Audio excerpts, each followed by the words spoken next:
Assalamualaikum warahmatullahi wabarakatuh. Alhamdulillah. Alhamdulillahirabbil alamin. Wassalatu wassalamu ala sayyidina Muhammadin wa ala alihi wa ashabihi ajmain. Amma ba'du. Yang kami banggakan mahasiswa Universitas Muria Kudus, alhamdulillah kita sudah memasuki pertemuan ke-11 yang akan kita bahas. Temanya adalah Islam, kebangsaan, dan nasionalisme.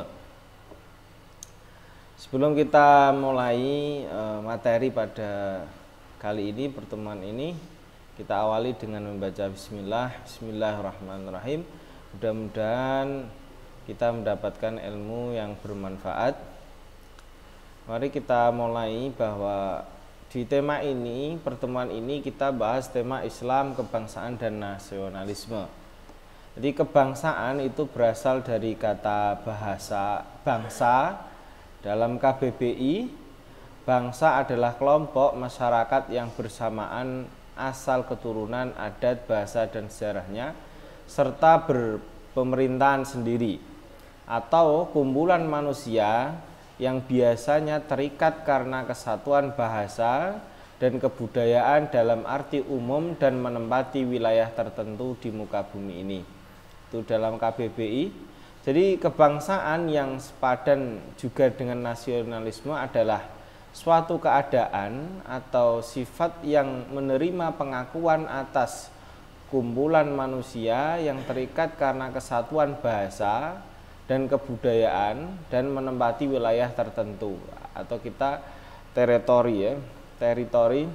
Pengertian di atas bisa kita pahami bahwasannya kebangsaan atau nasionalisme adalah paham atau ideologi yang terikat dengan nilai-nilai dasar yang disepakati oleh warga negara dan ingin diimplementasikan dalam kehidupan berbangsa dan bernegara.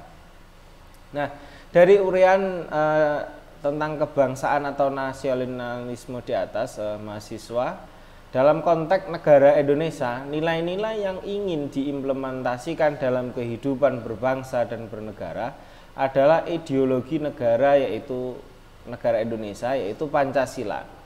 Jadi dengan Pancasila dijadikan sebagai ideologi sebuah negara, mengandung nilai-nilai dasar ketuhanan, kemanusiaan, persatuan, kerakyatan, dan keadilan. Nah, Pancasila sebagai ideologi negara Indonesia memiliki urgensi bagi kehidupan berbangsa dan bernegara. Di antaranya adalah membentuk identitas atau ciri sebuah kelompok bangsa, mempersatukan sesama, mempersatukan semua lapisan masyarakat dari berbagai macam latar belakang agama, suku, dan ras, mengatasi berbagai macam pertentangan, konflik, dan ketegangan sosial. Yang terakhir diantaranya mewujudkan solidaritas dan egalitas. Ini mungkin masih banyak lagi urgensinya, namun saya coba menemukan beberapa hal ini.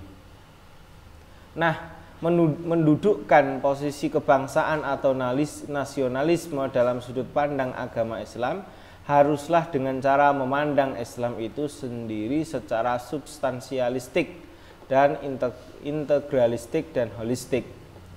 Islam sebagai agama tentunya mempunyai gagasan, sudah pasti ini, ide serta konsep dari Tuhan yang diharapkan bisa direalisasikan dalam kehidupan setiap pemeluknya, sebagaimana Allah memang menciptakan manusia menjadi khalifatan fil ardi, menjadi khalifah dalam bumi. Nah, gagasan, ide, serta konsep ini dikenalkan oleh baginda Nabi Muhammad SAW dan dijelaskan olehnya baik secara global maupun rinci. Nah, semua gagasan, ide, serta konsep tersebut setelah dijelaskan oleh baginda Nabi menjadi satu kesatuan sistematis, mencakup semua dimensi kehidupan, ya. Mencakup semua dimensi kehidupan. Nanti kehidupan manusia ini yang melangit berarti mungkin kaitannya dengan ibadah, ya, maupun membumi, ya, ini kaitannya dengan sosial, yang kemudian disebut dengan ajaran agama. Dari sini kita bisa memahami bahwa Islam memunculkan ideologi. Ideologi itu pemikiran dan metode, ya, fikrah dan thariqah yang menjadi satu kesatuan sistem, aturan sekaligus ajaran agama. Membincangkan Islam dan kebangsaan sama halnya membincangkan agama dengan negara. Imam Al-Ghazali melihat bahwasanya agama dan negara adalah dua entitas yang harus berjalan seiring. Agama ibarat akar sebuah pohon pokok dan negara ibarat batangnya, penjaganya. Nah, dalam Islam memang tidak ada istilah memisahkan agama dan negara. Pun tidak ada istilah agama adalah negara dan negara adalah agama. Ini tidak ada. Nah, ini menjadi sangat afirmatif ketika kita mau menilik perjalanan sejarah baginda Nabi Muhammad SAW. Perjalanan sejarah kehidupan baginda Nabi Muhammad SAW memiliki dua periode. Satu periode Mekah dan dua periode Madinah. Dalam periode Mekah, Nabi menata spiritualitas individu-individu masyarakat dengan pendekatan yang persuasif. Nah, dalam periode Madinah, spiritualitas individu masyarakat telah mapan dan bisa mewarnai komunitas Madinah saat itu. Secara otomatis komunitas Madinah yang negara kecil Madinah ini terwujud dengan sendirinya karena kemapanan spiritualitas masyarakatnya.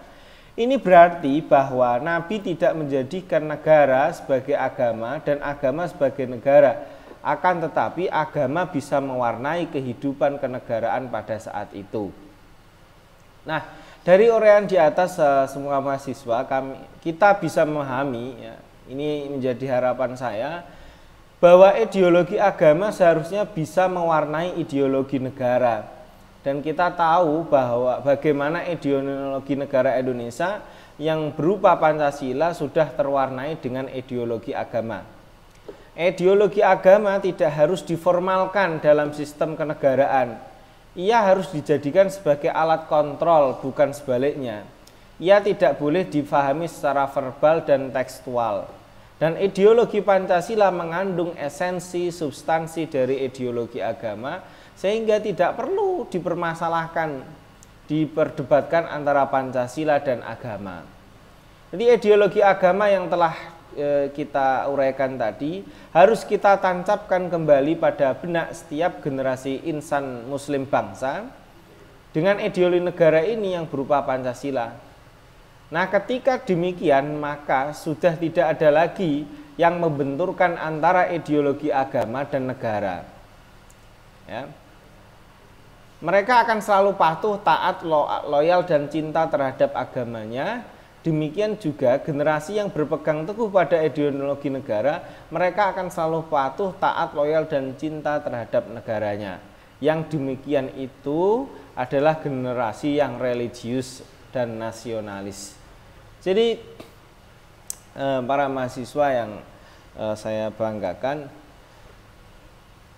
Islam itu juga menganjurkan kita ikut berbangsa, membangun bangsa ini, karena seperti Nabi membangun kota Madinah sebagai bangsa yang beradab dan bangsa yang bagus.